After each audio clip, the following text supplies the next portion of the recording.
Eh ben, il est 11h05, donc on va commencer ce webinaire. Bonjour à tous. On est 344 personnes, 45 personnes, ça continue à monter, mais on va devoir commencer, notamment parce que certains nous ont prévenus qu'ils devaient partir un petit peu plus tôt, et puisque la ponctualité est quand même une règle d'or.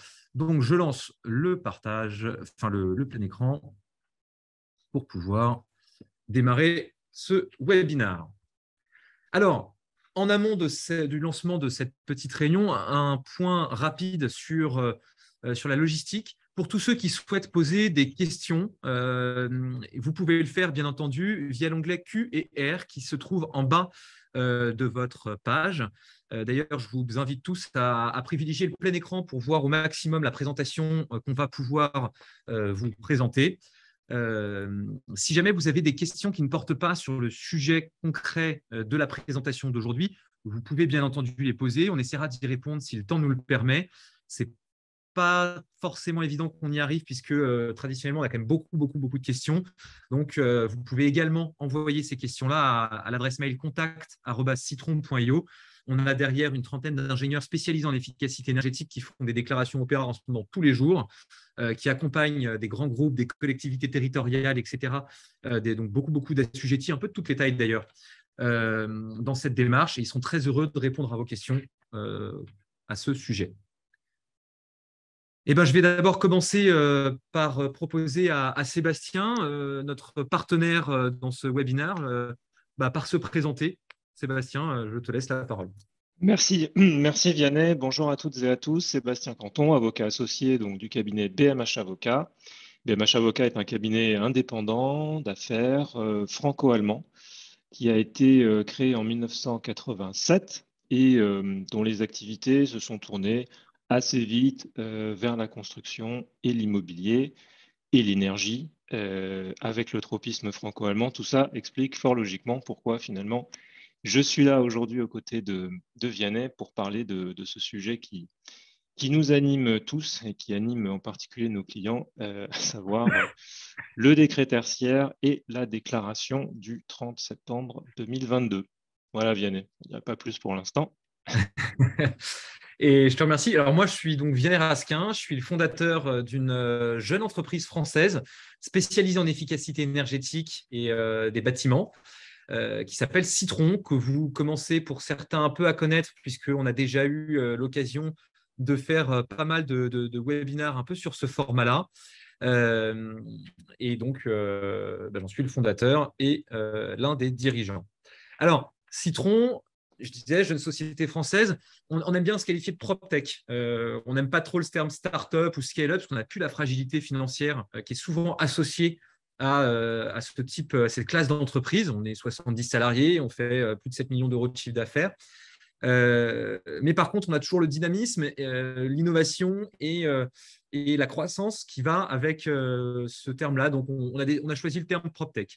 Donc, on est une PropTech qui s'est donné comme mission d'accélérer la transition énergétique des grands patrimoines immobiliers, tout simplement parce que c'est un des premiers consommateurs d'énergie et c'est aussi un des premiers émetteurs d'émissions de gaz à effet de serre.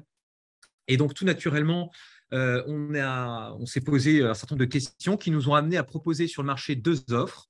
La première, qui est historique et qui est en bas à droite de l'écran, c'est du conseil en efficacité énergétique. Aujourd'hui, Citron, c'est 4 agences d'ingénieurs spécialisés en efficacité énergétique, des ingénieurs conseils, des thermiciens, des énergie managers, des responsables d'agence, etc., qui vont soit en continu, vous accompagner dans la diminution et dans le maintien de vos consommations énergétiques, soit vous accompagner ponctuellement sur des thématiques d'assistance à maîtrise d'ouvrage, d'audit énergétique, etc. L'autre prestation de Citron, c'est la commercialisation d'une plateforme web Big Data et IoT. Alors, c'est des termes un petit peu barbares, mais qui veulent simplement dire qu'on propose, qu'on édite et qu'on propose à nos clients un logiciel accessible via un navigateur Internet qui va permettre tout simplement de collecter automatiquement toutes les données liées à la performance énergétique d'un patrimoine immobilier pour les mettre à disposition à travers des outils d'analyse, à travers des dashboards et des systèmes qui vont permettre de concrètement travailler sur comment réduire sa consommation énergétique de son parc immobilier. On va parler d'alertes, etc., etc. Sébastien, je te rends la parole pour à ton tour présenter l'activité de BMH Avocat. Oui, merci beaucoup Vianney. Donc, en effet, comme je le disais en introduction, BMH Avocat est un cabinet à l'origine franco-allemand, dont l'ADN reste très franco-allemand, avec aujourd'hui une vingtaine d'avocats spécialisés, donc avocats d'affaires. Nous sommes basés à Paris, historiquement, depuis donc plus de 30 ans, et nous avons 13 grands domaines d'activité au sein du cabinet. Vianney, tu peux, je pense, passer à la slide suivante. Voilà. Très brièvement, quels sont les 13 fameux domaines d'activité. Historiquement, le cabinet s'est beaucoup développé dans le secteur de l'IP-IT, de l'immobilier et de la construction, et puis de l'arbitrage et du contentieux. Depuis maintenant près de 15 ans, ces activités se sont beaucoup étendues en termes de domaine, et aujourd'hui, on peut parler de cabinets quasi full service law firm, comme disent nos amis anglo-saxons, avec toujours une spécialité assez forte sur l'immobilier et la construction. Nos typologies de clients, alors j'en viens directement hein, spécifiquement sur le décret tertiaire. C'est la slide suivante, Vianney.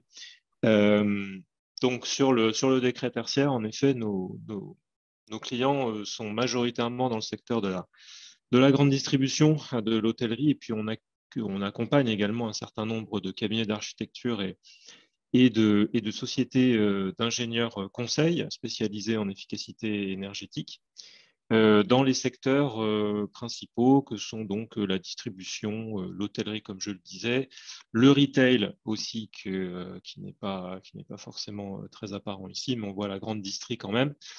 Donc voilà, c'est la principale typologie principale de nos clients dans ce secteur-là. Nos compétences spécifiquement sur le décret tertiaire, ça va être en effet beaucoup de renégociations, de négociations de baux, souvent des baux commerciaux. On a une grosse spécialité là-dedans et on va souvent être obligé ou initier d'ailleurs, la modification de ces baux pour coller un peu aux exigences du décret tertiaire, en particulier sur des immeubles, hein, évidemment de bureaux qui contiennent ces surfaces. On va être aussi très actif en matière de rénovation énergétique sur une contractualisation du conseil, de la rédaction de contrats de rénovation énergétique, le montage et la contractualisation d'opérations de travaux aussi, côté maître d'ouvrage ou aussi côté maître d'œuvre, contractant général, etc. La contractualisation donc avec les entreprises qui proposent des services d'efficacité énergétique. Et puis évidemment, et comme aujourd'hui, puisque c'est finalement un peu l'objet du webinaire, on est en effet assez fréquemment consulté sur les modalités d'application et ou d'interprétation des dispositions du décret tertiaire et les différents arrêtés, notamment des arrêtés évidemment valeur absolue dont on va parler juste après. Voilà. Et donc, le décret tertiaire nous occupe pas mal actuellement. Merci Sébastien. Alors, juste un petit rappel sur le décret tertiaire. Qu'est-ce qu'il impose exactement? Ça va aller assez vite. Le décret tertiaire, il impose à la fois aux propriétaires et aux locataires de surface tertiaire supérieure à 1000 m² de mettre en place un suivi de leur consommation énergétique et d'atteindre des résultats chiffrés en termes de performance pour leur bâtiment. Alors, ce qu'il faut bien avoir en tête, c'est que ces 1000 m², ça peut être un bâtiment exclusivement tertiaire. Par exemple, les bureaux de Citron, on a 700 m² de bureaux dans un bâtiment qui en fait plus que 1000. On est donc locataire d'une surface tertiaire de plus de 1000 m², même si on a moins de 1000 m², nous, sur notre bail. Donc, on est concerné. Un bâtiment à usage mixte, imaginez des commerces dans un immeuble de logement ou des bureaux sur un site industriel, ils seront également concernés. Et puis enfin, le bâtiment lui-même n'a pas forcément besoin de faire plus de 1000 m², tout simplement parce que si jamais on a plusieurs sites sur une même unité foncière qui, à la somme, font plus de 1000 m², et ben, typiquement un collège ou un campus, on aura également l'intégralité du site qui sera concernée. Alors, cette obligation, elle impose deux choses. La première chose qu'elle va imposer, c'est bien évidemment le sujet de ce décret tertiaire, c'est une déclaration annuelle de ses consommations énergétiques sur une plateforme qui s'appelle Opérat, pour Observatoire de la performance énergétique et de la rénovation et des actions tertiaires.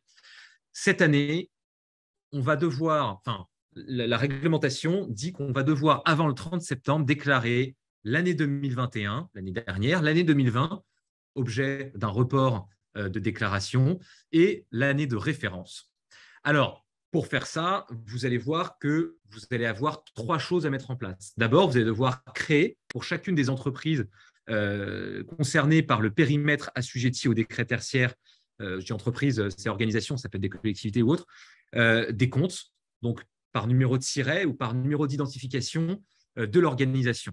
Ensuite, une fois que vous aurez fait ça, vous allez devoir créer ce qu'on appelle des EFA, des entités fonctionnelles assujetties, que vous allez devoir déclarer dans la plateforme Opéra. Ces deux premières étapes, à chaque fois, c'est une vingtaine de champs à compléter, soit directement dans ce qu'on appelle en IHM, directement sur la plateforme Opérat. Vous y avez accès très facilement en tapant Opérat sur Google, soit via déclaration de masse via des fichiers CSV, donc la création d'un fichier Excel qu'on transformera après en fichier CSV pour l'intégrer en masse sur la plateforme. Une fois qu'on aura créé ces EFA, et ben, tout simplement, on aura une troisième déclaration qui va être, elle, cette fois-ci, la déclaration des consommations énergétiques qu'on devra faire par typologie d'utilisation. Donc, pour chaque EFA, donc pour chaque numéro de SIRET, entre guillemets, ou chaque identifiant unique qui correspondra à un assujetti, on va avoir une déclaration à faire pour chaque type de surface, par exemple, type de surface bureau, logistique, etc., pour chacune des années à déclarer, année de référence 2020 et 2021. Petite erreur sur le slide, il est marqué 2022, c'est vraiment bien année 2021. Ça, potentiellement, c'est vraiment plusieurs centaines de champs. Donc, il va falloir, là, pour le coup, dès qu'on a quelques bâtiments, penser à automatiser sa démarche, automatiser la collecte des données, la centralisation et la déclaration de ces données-là. Cette collecte des données, cette déclaration, aujourd'hui, elle peut être faite donc, soit à la main, soit via un fichier Excel. L'année prochaine, elle sera également disponible directement depuis des plateformes comme Citron qui vont se connecter avec la plateforme Opéra pour, au même titre que vos revenus, pré-déclarer vos consommations chaque année. La deuxième obligation, c'est une obligation de résultat. Je ne vais pas m'arrêter dessus parce que le sujet du webinaire est porte clairement sur la déclaration, mais ayez en tête que vous allez devoir, pour chacun de vos bâtiments, calculer de plusieurs manières possibles, de manière absolue ou de manière relative, une consommation à atteindre pour 2030, 2040 et 2050. Ça correspondra à une obligation de résultat. Vous devrez prouver que vous avez atteint à travers votre déclaration la consommation objectif. Que se passe-t-il si vous ne remplissez pas votre obligation de déclaration au 30 septembre 2022, ce qui est évidemment très mal? Eh bien, il se passe finalement relativement peu de choses. On va approfondir à peu près, enfin, on va approfondir un petit peu tout ça, mais globalement, le texte décret tertiaire codifié dans le Code de la construction et de l'habitation est assez clair là-dessus. Ce que vous encourez, c'est une mise en demeure potentielle par les services du préfet. Alors, ce qui est intéressant de noter dans la disposition tout de suite, c'est que la disposition vous dit clairement, en cas d'absence non justifiée de déclaration sur la plateforme Opéra, donc au 30 septembre 2022, en l'occurrence, donc en cas d'absence non justifiée, c'est assez intéressant. Mais bon, imaginons que vous ne produisez aucune justification, vous ne respectez pas la date, qu'est-ce qui peut vous arriver? Donc le préfet peut vous mettre en demeure. Alors il peut vous mettre en demeure, il peut mettre en demeure le propriétaire ou le locataire de respecter ses obligations dans un délai de 3 mois. C'est la fameuse mise en demeure, c'est une mise en demeure potentielle. Le texte dit bien que le préfet peut mettre en demeure. Et ensuite, si eh bien, cette mise en demeure n'est pas respectée, la sanction à ce stade, c'est celle du name and shame, c'est-à-dire que normalement, un site gouvernemental doit être créé sur lequel sont affichées les mises en demeure qui sont restées sans effet, dit le texte. Voilà, à ce stade, c'est tout ce que les textes prévoient. On en a profité, et ça permet aussi de faire une petite comparaison pour indiquer aussi quelles sont les sanctions en cas de non-respect des objectifs de réduction de la consommation énergétique finale des bâtiments concernés. Là aussi, le texte précise qu'en cas d'absence non justifiée de respect des objectifs, le préfet peut mettre en demeure donc les assujettis de présenter un programme d'action en impartissant un délai de 6 mois donc pour la transmission de ce programme d'action, puis éventuellement une nouvelle mise en demeure si cela n'est pas fait, avec un délai de 3 mois pour transmettre le programme d'action, puis enfin, in fine, peut-être l'amende qui est prévue par le Code de la construction et de l'habitation, et qui est donc, comme tout un chacun le sait, d'un montant assez limité. Si Alors je là, comprends on bien, pourra... Sébastien, Oui, ça veut dire que, si je comprends bien, ça veut dire que il suffit, entre guillemets, pour ne pas risquer ça, de justifier, par exemple, en disant qu'il y a eu une modification importante de la réglementation lors de la parution du dernier texte, qui est le cas, pour dire qu'on a dû recommencer le projet à zéro et qu'on n'a pas eu le temps de se mettre en œuvre à temps. ça peut, à mon avis, ça peut être un argument. Le texte ne le précise pas, mais il laisse en tout cas la porte ouverte à la présentation de justificatifs, de justifications pour lesquels on n'a pas été en mesure de remplir l'obligation déclarative dans les temps. D'accord. Donc, je retiens que c'est possible d'avoir des sanctions au bout de 9 mois.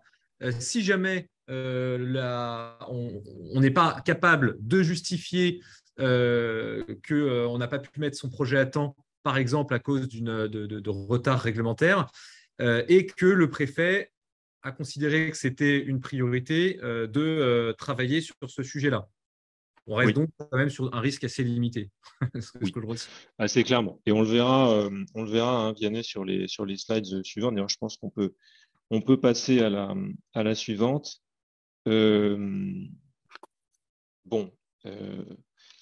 on a regroupé un certain nombre de dates un peu clés dans tout ce processus, avec une date qui peut paraître, alors je sais qu'on regarde beaucoup vers l'avenir, y compris pour Citron, nous les juristes, on a un peu plus le regard dans le rétroviseur parfois, mais on va revenir plus particulièrement sur ce premier décret tertiaire du 9 mai 2017, parce qu'il a donné lieu à une décision très importante du Conseil d'État du 18 juin 2018. Elle est intéressante, cette décision, parce que vous allez voir qu'elle contient un certain nombre d'éléments et d'arguments juridiques qui peuvent éventuellement nous servir. Et je rebondis sur ce que tu viens de dire, Vianney, à savoir que on se place dans un cadre, soyons très clairs. L'obligation déclarative au 30 septembre 2022, au moment où nous parlons, elle est toujours clairement inscrite dans les textes. Bon, elle n'est pas reportée. Donc, on va se placer dans deux cas de figure très précis. Vous ne remplissez pas cette obligation déclarative au 30 septembre 2022 et le préfet vient toquer à votre porte avec sa mise en demeure. Qu'est-ce que vous lui répondez? Deuxième cas de figure, vous n'avez rien répondu ou vous avez mal répondu au préfet et le préfet décide d'imposer sa sanction, à savoir le name and shame, et vous avez décidé de la contester en justice. Voilà. Et c'est là que donc on peut effectivement passer la slide suivante. Vianney, s'il te plaît. Report de l'obligation déclarative, simplement un petit élément de contexte avant de venir sur les arguments de fond. À ce stade, et en dépit de l'initiative de Périfem, qui, vous avez certainement vu, a envoyé un courrier, a adressé un courrier au ministre concerné pour demander officiellement le report de cette date du 30 septembre 2022. D'après les éléments qu'on a pour l'instant en main, le report de la date et de l'obligation déclarative paraît quand même assez peu probable pour au moins deux raisons. C'est que premièrement, les raisons qui avaient poussé au premier report, ne sont plus d'actualité. puisqu'il s'agissait essentiellement de raisons liées à la crise sanitaire, hein, qui rendaient les données de consommation énergétique finale pour 2020 et 2021 assez peu représentatives. Et puis, on a tous aussi en mémoire, évidemment, les difficultés de mise en œuvre de la plateforme Opérate. Donc, ces raisons-là, aujourd'hui, ne sont plus vraiment d'actualité. Par ailleurs, un autre élément qui, là, est plus politique, évidemment, la sobriété énergétique est dans toutes les têtes et dans tous les discours à l'heure actuelle, ce qui fait qu'un report de l'obligation de déclaration paraît tout de même relativement peu probable au regard des objectifs qui sont aujourd'hui affichés par le gouvernement. Par ailleurs, j'attire votre attention sur le fait que le ministre de l'Industrie, Roland Lescure, a indiqué il y a quelques jours qu'en cas d'hiver rigoureux et de difficultés d'approvisionnement en énergie, les entreprises du secteur tertiaire seraient probablement les premières mises à contribution au travers de délestages si nécessaire. Par conséquent, c'est pas qu'il faut montrer patte blanche, mais disons que solliciter, on va dire, c'est une opinion personnelle, hein, que je développe, mais solliciter à corps et à cri un report de la date de déclaration sur Opérate n'est peut-être pas, au regard de cette espèce d'épée de Damoclès, quelque chose de très judicieux à l'heure actuelle. Mais je ferme là la parenthèse, c'est un avis purement personnel. Donc, je reprends où je m'étais arrêté, donc sur les marges de manœuvre juridiques.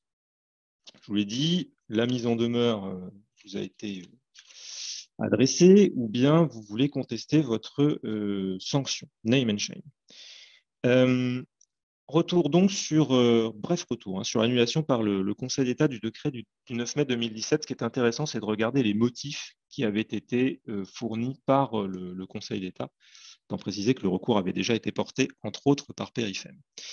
Vous aviez un premier motif d'annulation de ce premier décret tertiaire du 9 mai 2017, qui était justement l'absence de texte d'application, en l'occurrence un certain nombre d'arrêtés qui n'avaient pas été pris, et qui devaient notamment préciser les seuils de consommation d'énergie à respecter, et le contenu et les modalités de réalisation des objectifs. Donc ici, il nous manque, comme vous le savez, un arrêté en particulier, qui est l'arrêté valeur absolue 3. Et donc, on peut se demander ici si cette absence de texte d'application ne pourrait pas être invoquée également pour justifier, en tous les cas, du fait qu'on n'ait pas respecté l'obligation déclarative au 30 septembre 2022. Premier motif. Deuxième motif, le Conseil d'État avait relevé que le respect des objectifs qui étaient fixés par le décret de l'époque nécessitait la mise en œuvre de travaux importants sur des périodes longues et dans un contexte de pénurie de professionnels. Il n'aurait échappé à personne que nous trouvons aujourd'hui dans une situation, y compris dans la construction et le bâtiment, qui est assez tendue, pour ne pas dire autre chose. Et on peut en effet se demander si, au regard des objectifs qu'impose le texte, tout cela est bien proportionné. Et si, en effet, les opérateurs assujettis sont tout simplement en mesure de mettre en place l'ensemble des plans d'action qui leur permettront d'atteindre leurs objectifs au vu de difficultés qui sont évidentes. La slide suivante, Vianney, un petit focus donc, sur cette absence d'arrêté valeur absolue 3.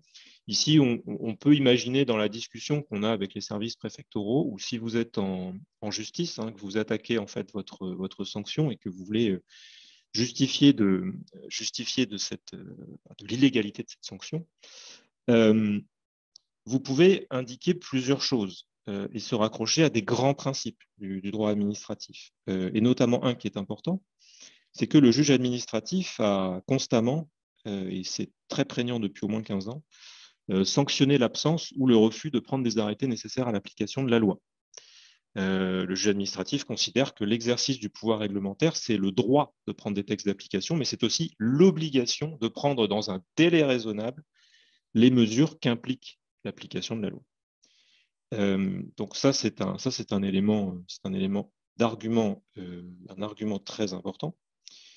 Par ailleurs, il faut savoir que, autre principe très important en droit administratif, l'absence de texte d'application prévu par la loi peut empêcher son application si les termes de la loi ne sont pas assez précis. Donc là aussi, la question qui se pose, c'est est-ce que l'obligation déclarative peut fonctionner en l'absence de l'arrêté valeur absolue 3? Bon, à titre personnel, la réponse me paraît assez importante, assez évidente, pardon. Et puis, donc, tout cela et tous ces deux arguments-là qu'on vient de développer sont raccrochés à un principe qui est le principe de sécurité juridique que le Conseil d'État avait aussi souligné dans sa décision du 18 juin 2018. Ça n'est pas rien, simplement je me permets un petit mot là-dessus. En tant que juriste, on entend souvent ce principe de sécurité juridique brandi dans la discussion entre des non-juristes. Le principe de sécurité juridique, ça n'est pas quelque chose qui est très fréquemment retenu par le juge, contrairement à ce qu'on peut penser. Donc voilà quelques éléments qui peuvent être brandis du point de vue juridique. Ensuite, sur voilà, d'autres raisons un peu de contexte, mais qui sont issues des textes, pour lesquels on peut aussi douter du caractère impératif ou du moins du fait que le non-respect de l'obligation déclarative conduira nécessairement à sanction. Il faut voir qu'on est au regard des textes, on est sur du temps long en réalité. On a souligné les délais qui étaient applicables, effectivement. Vous ne remplissez pas votre obligation déclarative sur Opéra. Le préfet a la possibilité de vous décerner une mise en demeure, de le faire sous 3 mois. En revanche, on ne sait pas, entre le 30 septembre 2022 et le moment auquel vous recevez la mise en demeure, là, il n'y a pas de délai. Il n'y a pas de délai. Donc, ça signifie que peut très bien s'ouvrir, et c'est ce qui risque de se passer en pratique, hein, puisqu'on sait, c'est revenu dans la bouche de certains ministres ou de collaborateurs de cabinet ministériel, l'idée du droit à l'erreur. Bon. Donc, va y avoir forcément une espèce de phase de dialogue, je suppose. Comme on l'a dit, le préfet peut mettre en demeure, ça n'est pas une obligation qu'il a. Pareillement, on ne sait pas quel est le temps entre la fin de la période de mise en demeure, donc on a ces 3 mois normalement pour se conformer à l'obligation déclarative, et la prise de sanction. Ensuite, on ne sait pas dans quel laps de temps la mise en demeure est mise en ligne sur ce fameux site avec le name and shame. Il y a une question qui se pose évidemment au regard des moyens réels de contrôle. Qui va contrôler? Qui a les moyens de contrôler? Et puis, on sait qu'il y a effectivement une espèce de tolérance. Le droit à l'erreur a beaucoup été évoqué. Je suis un tout petit peu réservé de ce point de vue-là, à mon avis, mais bon, on pourra éventuellement en discuter. Dernière précision, elle est aussi importante. Le texte précise clairement que ces sanctions, ce processus de sanctions est encadré par le Code des relations du public avec l'administration. Ça n'a l'air de rien, mais en fait, c'est très important parce que ça signifie justement que l'administration devra être constamment en situation de dialogue avec les assujettis, que le dialogue devra être contradictoire, qu'il y aura la possibilité de se défendre, y compris par écrit, donc de justifier justement des raisons pour lesquelles on n'a pas respecté cette obligation. Et la possibilité d'avoir un mandataire, un conseil, évidemment, pour assister l'assujetti qui se trouverait sanctionné. Dernière chose également, Vianney, il faut passer ça, et même là, tu peux passer à la suivante, s'il te plaît. Donc, on a souligné quelles étaient ici les durées, hein, les durées qui peuvent être potentiellement très longues jusqu'à ce que la sanction intervienne. Par ailleurs, autre chose, sur le name and shame, alors là aussi, opinion un petit peu personnelle, le name and shame a été introduit en matière fiscale, hein, en droit français pour un certain nombre d'assujettis, de redevables fiscaux qui se seraient rendus coupables de fraude fiscale, qui est un délit.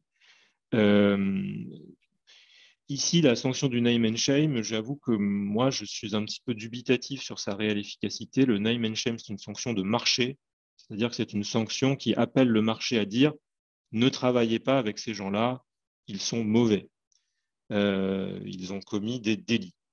Bon, c'est peut-être très pertinent en droit fiscal, en matière environnementale ou en matière de construction.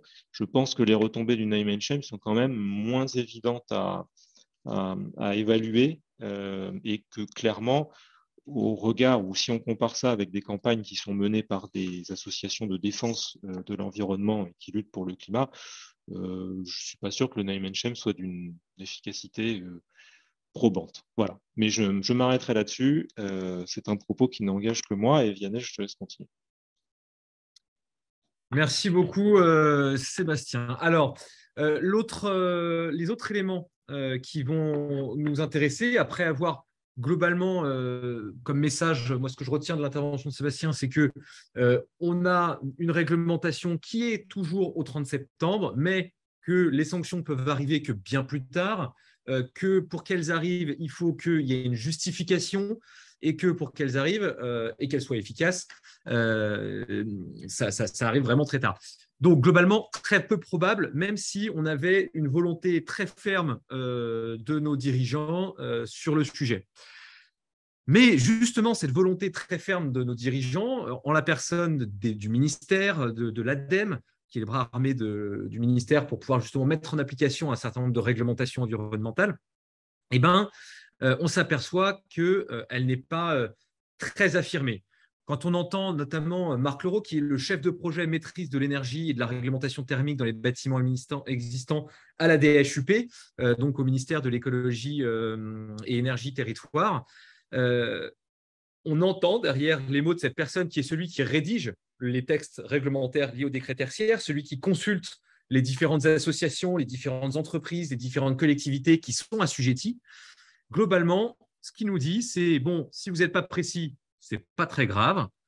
L'objectif, dans un premier temps, c'est que vous fassiez une première déclaration. Derrière, vous aurez la possibilité de la modifier en octobre, en novembre, en décembre.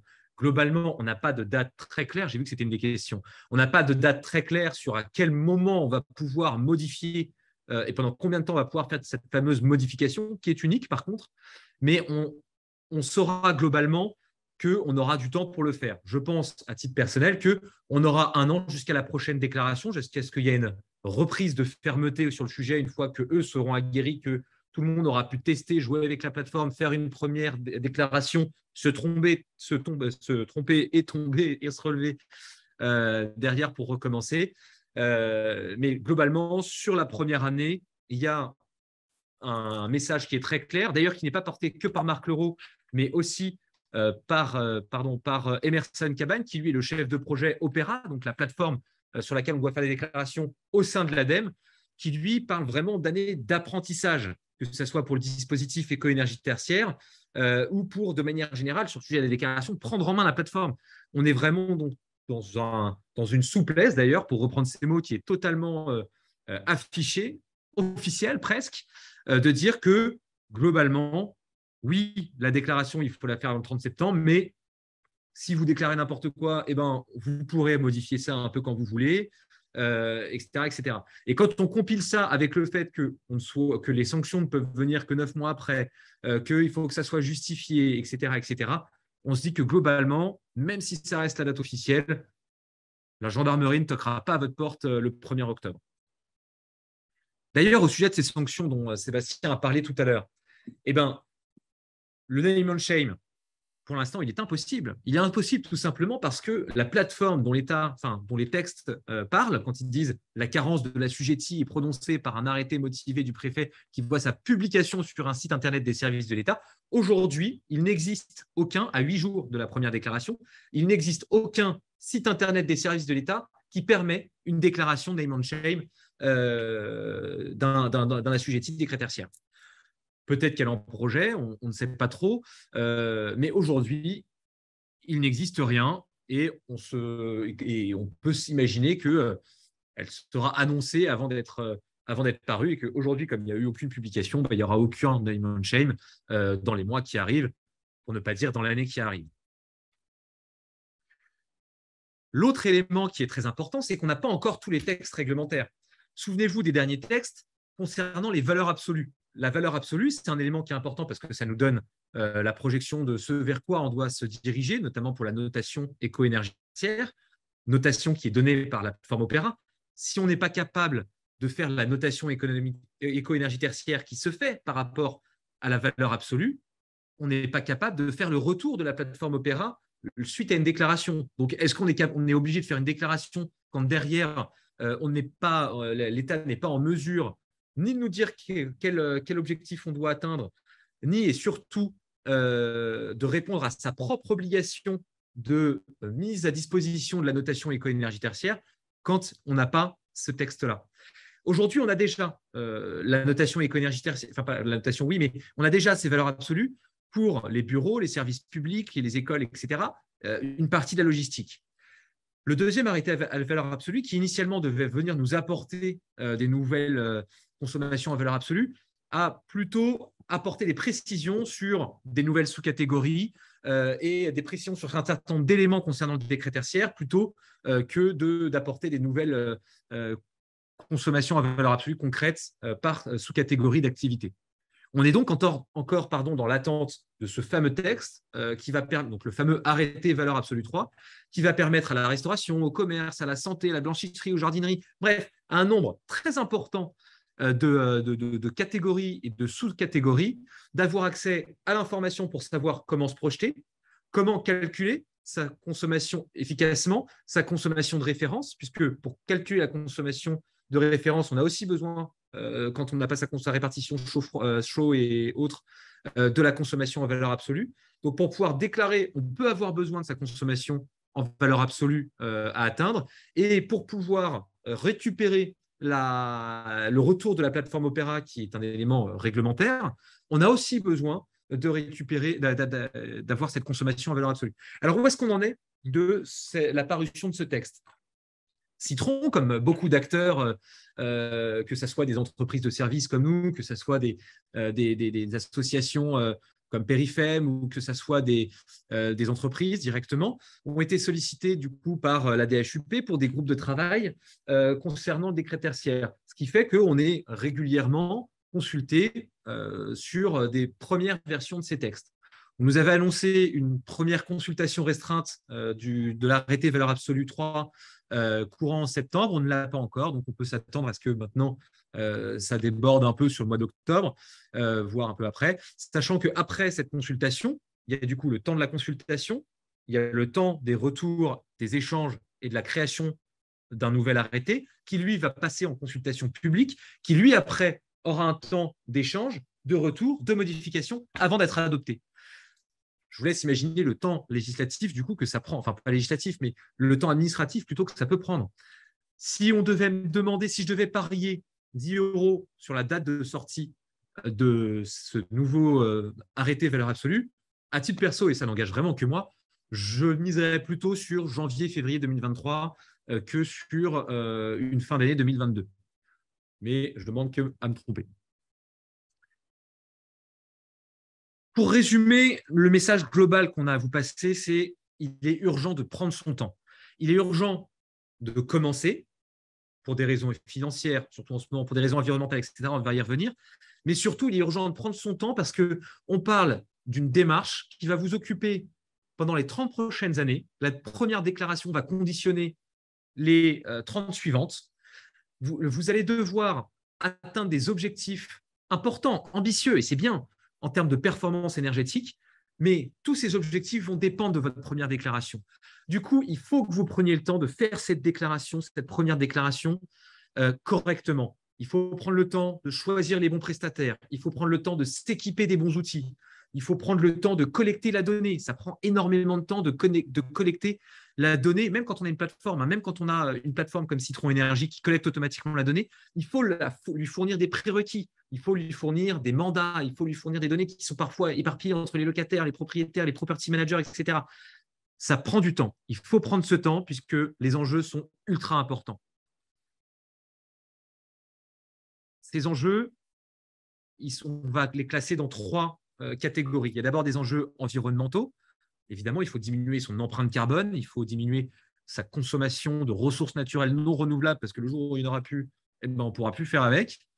Il y a aussi un enjeu géopolitique évident, qui est assez récent d'ailleurs, mais il y a un enjeu de souveraineté énergétique. On n'est pas sûr, comme le disait Sébastien tout à l'heure, de ne pas avoir des coupures cet hiver. Avoir des coupures dans le domaine tertiaire, c'est avoir d'énergie, c'est avoir aussi du manque à gagner en termes de chiffre d'affaires, en termes de rentabilité, en termes de business. On est là pour travailler, on ne pourra plus travailler sans énergie. Et enfin, il y a un enjeu financier qui est de plus en plus important. On observe aujourd'hui une hausse exponentielle des prix de l'énergie, qui est clairement liée aussi aux enjeux géopolitiques et environnementaux d'ailleurs. On a du coup une facture d'énergie qui explose. Alors, ce n'est pas tellement diminuer la facture énergétique. L'objectif aujourd'hui, c'est plutôt de diminuer ses consommations pour pouvoir limiter l'impact de cette hausse des prix et essayer au maximum de tirer vers le bas ces prix de l'énergie.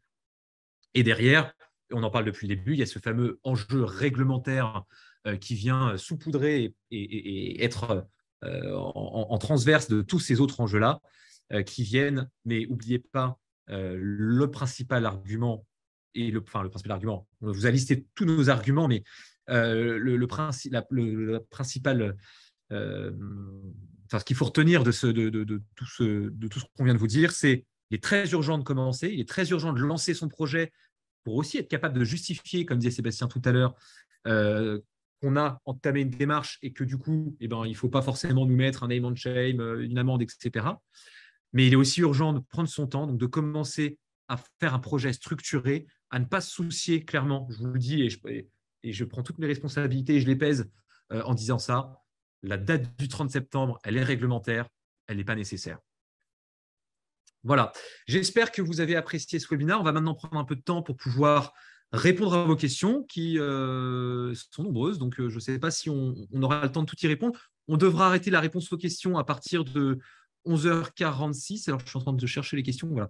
Donc, elles sont diverses et variées. Je vais les prendre au fur et à mesure. Comme elles sont venues, plus vous avez posé votre question tôt, plus vous avez des chances d'avoir une réponse. Alors, sur le principe du droit à l'erreur, à une date limite.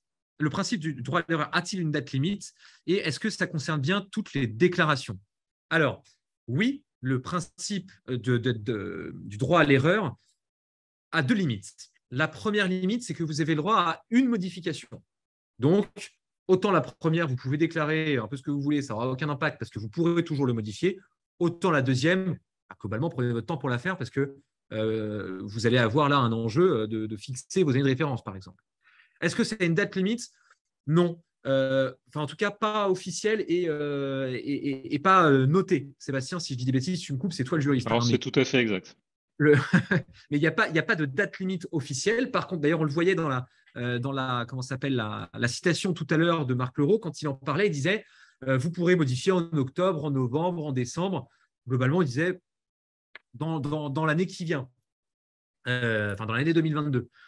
Globalement, je pense que ce droit à l'erreur, il va continuer au moins jusqu'à l'été 2023, si ce n'est jusqu'à la seconde déclaration qui, elle, pour le coup, devra être bonne et donc forcément un arrêt du droit à l'erreur. Je continue sur les questions. Alors, quand un preneur à bail des locaux en août, alors bon, j'y réponds très rapidement, mais globalement, quand on vient de prendre à bail une zone, la première déclaration ne peut être faite que 12 mois après, puisque vous n'avez pas les données de consommation des années précédentes. Ce ne sont pas vos consommations, vous ne pouvez pas les déclarer. Du coup, vous n'avez pas de déclaration à faire cette année. Si vous avez pris un bail en août, vous déclarerez en septembre 2023 les données de août de août 2022 à août 2023 ou alors de septembre 2022 à septembre 2023. Donc, il n'est pas nécessaire de récupérer les données de l'ancien preneur. Les surfaces tertiaires de bâtiments situés sur une même parcelle cadastrale avec un gestionnaire. Alors, je vais d'abord essayer de chercher les questions qui concernent la déclaration, puisque c'était vraiment le sujet du webinaire, et on prendra le temps de répondre à toutes les autres questions, sûrement par mail plutôt. Nous supportons le coût d'accompagnement. Comment peut-on négocier avec le propriétaire? Alors, comment négocier avec le propriétaire? C'est pareil, c'est une question sur laquelle je reviendrai plus tard, mais globalement, vous devez négocier les coûts d'accompagnement sur la déclaration, évidemment, mais aussi et surtout, parce que c'est là où il y a l'enjeu, les coûts de travaux. Tac, je cherche. Alors, c'est beaucoup des données, c'est beaucoup des questions qui ne sont pas forcément sur la déclaration, donc j'en passe beaucoup. Bâtiment rénové, ok. Y a-t-il des parcelles communes conjointes? Il y a beaucoup de questions sur l'assujettissement au décret tertiaire. Ouais. On voit que cette histoire des 1000 m² de surface tertiaire, ça… Ouais. Alors, je vois une question de Clémence qui demande qui dit depuis 2 jours, nous ne pouvons pas saisir les consommations sur Opéra. Est-ce normal? Alors, Clémence, je vais pouvoir vous avouer quelque chose, c'est peut-être en partie de notre faute. Quand je dis notre, c'est Citron. Ce matin, à la machine à café, j'ai entendu les résultats de la veille. On avait déclaré 2216 consommations, EFA, et les consommations de ces EFA sur la plateforme Opera. Je vous excuse, mais en fait, clairement, on a une sursaturation de la plateforme Citron en ce moment, puisque tout le monde commence, et c'est depuis le début du mois de septembre. Chez Citron, on lance toutes nos déclarations en fin de journée pour essayer de moins saturer la plateforme possible. On en fait quand même pendant la journée, puisqu'on est énormément sollicité et qu'on fait énormément de déclarations. C'est dommage à dire, mais il faut un peu être patient et je ne vais pas dire avoir des robots qui font la déclaration tout seuls, ça serait trop facile, mais globalement, essayer de faire de la déclaration en masse, puisque la déclaration en masse va passer au fur et à mesure que les déclarations IHM se libèrent de la bande passante. Quitte à faire d'ailleurs une déclaration en masse pour un seul site, donc en faisant un import de CSV en masse. Ensuite, des questions sur les années de référence. Oui, elles pourraient être modifiées au moins une fois avec le droit à l'erreur. Les bâtiments ayant un usage mixte, process en plus de mètres carrés ayant une surface tertiaire de moins de 1000 mètres carrés est-il assujetti? Non, s'il y a moins de 1000 mètres carrés sur une surface mixte et que la partie tertiaire fait moins de 1000 mètres carrés, là, ce n'est pas une obligation. L'obligation de résultat est pour le propriétaire ou pour le bailleur? Elle est pour les deux. Vous avez une obligation conjointe. Vous risquez tous les deux les sanctions, que ce soit sur le name and shame ou comment ça s'appelle, ou l'amende et la notation. Ouais. Ouais. Par contre, la notation éco-énergie tertiaire, bon, ça concerne les deux, mais surtout le propriétaire dans la mesure où ça va venir directement impacter la valeur de l'actif. Par contre, moi, à titre personnel, en tant que manager, j'aurais quand même à cœur d'avoir une notation éco-énergie tertiaire parfaite, puisque j'estime que d'un point de vue managérial, mes salariés seront beaucoup plus fiers d'arriver dans une entreprise sur laquelle, à l'entrée, puisque c'est une obligation aussi de l'afficher, on aura 3 belles feuilles vertes plutôt qu'une feuille grise. Oui, et regardez bien vos contrats. Tout à fait. Il peut y avoir aussi des obligations qui, dans le bail commercial, c'est ça quand vous parlez de contrat, Sébastien, Oui. Tout à fait, le bail commercial peut prévoir des clauses spécifiques. Complètement. Y a-t-il des vérifications de jalons intermédiaires d'atteinte de l'objectif? Alors, oui, mais ils ne sont pas contraignants. Oui, parce que vous devez déclarer vos consommations chaque année d'ici 2030 et que le premier jalon est obligatoire de résultat est en 2030. Il y a quand même un élément important à avoir en tête, une date importante à avoir en tête. Vous n'avez que jusqu'à 2026 pour déclarer vos dossiers techniques de modulation. Passez ce délai-là, enfin 2026, puis pour les prochains, ça sera 2036, 2046. Passez ce délai-là, donc passez la première moitié de la distance jusqu'à 2030, sachant qu'on a déjà fait un bon quart, hein, vous allez devoir faire passer ce délai, vous ne pourrez plus moduler vos objectifs. Donc, c'est très important de les faire avant. Déclaration par type de surface. Pas vu que c'était obligatoire de différencier les types de surface, surtout qu'il faudrait avoir des compteurs conso par type de surface. Alors, bien sûr, si vous n'avez pas l'information, vous ne le faites pas, mais globalement, c'est important. Enfin, vous avez la possibilité dans Opera de déclarer typiquement les consommations par zone de bureau, par sous-catégorie d'activité tertiaire. À ce niveau-là, le sous-comptage n'est pas une obligation, mais ça peut être clairement un plus pour vous. Plus, oui. A-t-on peu de visibilité? Si vous n'avez pas la répartition, vous pouvez aussi, beaucoup de gens, en tout cas, on n'a pas de jurisprudence encore, mais beaucoup de gens se contentent de la surface, la typologie majoritaire. A-t-on un peu plus de visibilité sur la parution des objectifs en valeur absolue? Alors, je pense avoir répondu à la question pendant le webinaire, juste après que la question soit posée. Bonjour, le calcul de l'assujettissement par rapport à la rigueur climatique n'est pas clairement explicité dans le texte réglementaire. Pour un site avec plusieurs types d'activités bureau-logistiques, faut-il additionner les coefficients d'ajustement pour chaque zone? Je pense qu'on a répondu à la question. Sébastien, tu veux peut-être préciser sur le sujet? C'est en effet, pour moi, j'avoue que c'est un point aussi dans la réglementation qui n'est pas extrêmement clair. Additionner les coefficients d'ajustement, j'avoue que je ne sais pas. J'ai pas vu faire ça, mais bon. Je demande à voir, personnellement. Bureau et logistique, c'est un cas qu'on a, nous, en effet, assez souvent. J'avoue que je n'ai pas l'impression que les acteurs impliqués aient additionné les coefficients d'ajustement, mais je ne sais pas si Vianney, toi, tu as un retour là-dessus. Globalement, ils donnent peu de précision dans les textes, tout simplement parce que c'est eux qui vont se charger de ce calcul-là.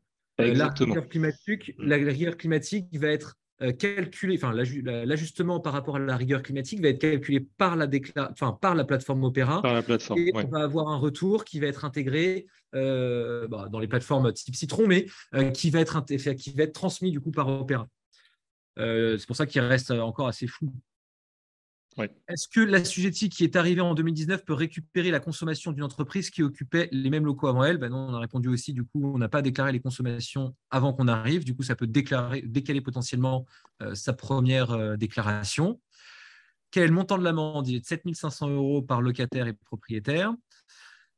Si on n'est pas prêt par manque de données complètes et robustes, faire la déclaration au 30 septembre, peut-on fournir les données de consommation approximatives et les corriger courant 2023 quand les données auront pu être consolidées et complétées? Oui, un grand oui. Et c'est même le message de ce webinaire, c'est ne faites pas de déclaration dans l'urgence, prenez le temps de faire une déclaration cohérente et constructive pour éviter d'avoir des surprises pendant les 30 prochaines années. Une correction de données saisie le 20 septembre 2022 sera-t-elle possible courant 2023? Du coup, on vient de dire que oui. Une correction des données saisies, alors c'est la même question. Hop. Quid des sanctions de 7 500 € d'amende par lot? Alors, les 7 500 € d'amende étant par locataire, si ce sont des lots différents, vous aurez effectivement 7 500 € d'amende par lot. Si ce sont des lots, si c'est la même entreprise et donc la même EFA qui est déclarée sur plusieurs lots, vous n'aurez qu'une seule amende de 7 500 €. Donc, c'est vraiment par locataire, ou on pourrait presque dire par entité fonctionnelle assujettie. On va prendre encore quelques questions. À ce jour, existe-t-il un référentiel technique dépendant du ministère de la Culture? La DIE est engagée à engager des travaux pour éviter les doublons de saisie de données. Je ne sais pas, on peut se renseigner, mais alors là, c'est très, très spécifique comme question. Je pense que tu n'as pas la réponse non plus, Sébastien. J'ai pas de... Non, effectivement. Pas de retour Donc, je ne sais pas si la DIE a engagé ses travaux. C'est vraiment très particulier. L'aboutissement des travaux de réglementation Opera ne pourrait être réalisé avant l'échéance du 30 septembre 2022. Je partage ce constat, qui n'est pas une question du coup. La plateforme sera-t-elle toujours accessible dans les jours suivants le 30 septembre? Bien sûr que oui. Je pense même qu'elle sera plus disponible. Elle sera en tout cas accessible. À mon avis, début octobre, encore très saturé, mais ça va se libérer au fur et à mesure du temps que les gens déclarent leur consommation. Et effectivement, la précision est tout à fait juste de ce spectateur. Le temps éventuellement que le préfet mette une mise en demeure, ce qui, on l'a dit tout à l'heure, va prendre 9 mois avant d'avoir une sanction, et bien vous avez au final 9 mois de plus pour pouvoir faire votre déclaration. La surface totale de mon bâtiment est de 2850 m² d'entrepôt, dont 250 m² de bureau. Est-il assujetti au décret tertiaire? C'est un grand oui. Les entrepôts sont une activité tertiaire, à l'exception sur un site industriel des entrepôts qui servent tout simplement dans le process industriel. Par exemple, vous faites sécher quelque chose, vieillir quelque chose, ça fait partie du process industriel. Donc, on est sur de l'entrepôt qui ne nécessite pas un assujettissement au décret tertiaire. Par contre, vous avez des produits finis et des grands entrepôts qui permettent de les stocker. Vous êtes là, pour le coup, dans du tertiaire. Que se passe-t-il dans le cas de notre établissement? Comment procéder? Alors là, du coup, je ne sais pas de quoi on parle. C'est peut-être une question au-dessus, mais c'était la question sur le culture, je pense, et le DIE, enfin bref. Ah, d'accord. On y répondra spécifiquement à envoyer. Alors, pour toutes les questions auxquelles on n'aura pas répondu, parce qu'il reste plus de 2 minutes, n'hésitez pas à envoyer un mail à contact@citron.io en fonction du type de question. Sébastien ou un ingénieur en efficacité énergétique de Citron y répondra. Et je profite du coup de nos derniers moments pour pouvoir continuer à répondre à la question. Joseph nous pose comme question, je suis propriétaire, nous louons à des filiales via des baux en interne. Eux font la déclaration Opera sous angle locataire. Sommes-nous également obligés de refaire la même déclaration identique sous angle propriétaire? Non. Il faut simplement se mettre d'accord sur qui fait la déclaration. Oui. Faites attention cependant à un point, les données sont potentiellement réparties entre vous et les locataires. Il faut veiller à faire converger les données. Je pense que vous aurez peut-être tous un petit peu de travail à faire, mais bien sûr, la déclaration n'est à faire qu'une seule fois. Oui, attention notamment s'il y a des parties communes, ce qui souvent tout à point fait, d'achoppement entre bailleurs et locataires. Ouais. D'ailleurs, petit cas particulier sur les parties communes.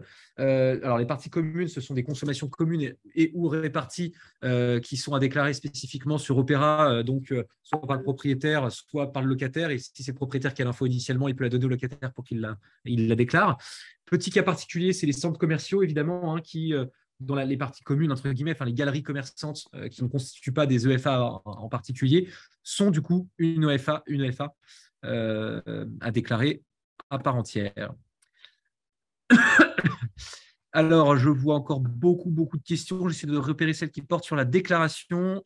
Si les déclarations sont bien avancées, mais ne sont pas terminées au 30 septembre, sera-t-il possible de continuer et de les insérer sur Opera début octobre? Encore une fois, bien sûr que oui, Coralie. Vous pourrez les déclarer, même, je pense, pendant toute l'année. Cette première déclaration est importante. Le message est très clair. Il est ici. Il est urgent de prendre son temps. Il est urgent de commencer à rentrer dans un process. Vous l'êtes déjà. Maintenant, prenez votre temps pour faire les choses bien. Bon, vous ne dites pas que vous avez 10 ans, mais vous avez franchement plusieurs mois pour pouvoir vous mettre en conformité avec la déclaration. Nos compteurs sur quelques sites sont gérés et gestionnaires mandatés par le propriétaire. C'est une question en plusieurs temps, donc il y a eu plein de questions en même temps. Je vais essayer d'en récupérer une. L'ADEME ne me répond pas depuis plusieurs mois sur le fait que mon compte Opera n'est pas accessible et une justification suffisante de mon absence de déclaration. Sébastien, qu'est-ce que tu en penses? Pardon, Vianney, j'ai perdu cette question-là. Il y a Kevin qui nous demande et qui nous dit qu'il n'arrive pas à se connecter à son compte Opera et que l'ADEME refuse de lui répondre. Est-ce que c'est une justification suffisante pour ne pas faire sa déclaration? À mon sens, oui. Après, j'avoue que je ne comprends pas très bien pourquoi le compte Opera n'est pas accessible, mais oui, un impératif, il y a manifestement une raison technique qui explique cela. Donc, à mon avis, c'est justifiable. Ça s'argumente assez clairement. Mais c'est étonnant. En tout cas, gardez bien évidemment la trace de vos communications avec l'ADEME. Ouais, tous les mails que vous avez envoyés, il faut les garder pour pouvoir constituer un dossier pour montrer justement, pour justifier du coup que vous n'avez pas pu faire votre déclaration. Voilà, il y a énormément de questions. Je suis désolé, on n'aura pas le temps de répondre à tous. On est obligé de passer sur le prochain dossier. N'oubliez pas que tout ce webinaire est rediffusable et sera rediffusé en ligne sur le compte YouTube de Citron.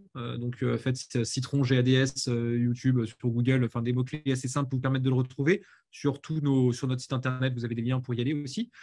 On va prendre le temps de répondre à toutes vos questions. On va les intégrer à la FAQ de Citron pour que vous ayez accès à vos réponses. Je vois qu'une dernière question très simple à répondre. Là, non, l'hôtellerie n'a pas encore sa valeur absolue. Par contre, oui, elle est bien prévue dans valeur absolue 3. Exactement. Merci beaucoup à tous. Merci à toi, Sébastien, d'avoir pris le temps de jouer le jeu, d'être partenaire de Citron sur ce webinaire. Merci évidemment à Aubéry, tous les ingénieurs de Citron qui ont participé à la création de ce webinaire. Merci à tous qui avaient assisté et pris le temps de venir aujourd'hui. Vous étiez plus de 400. Ça fait chaud au cœur de voir à quel point vous nous suivez. Et merci aussi à tous pour vos messages de remerciements.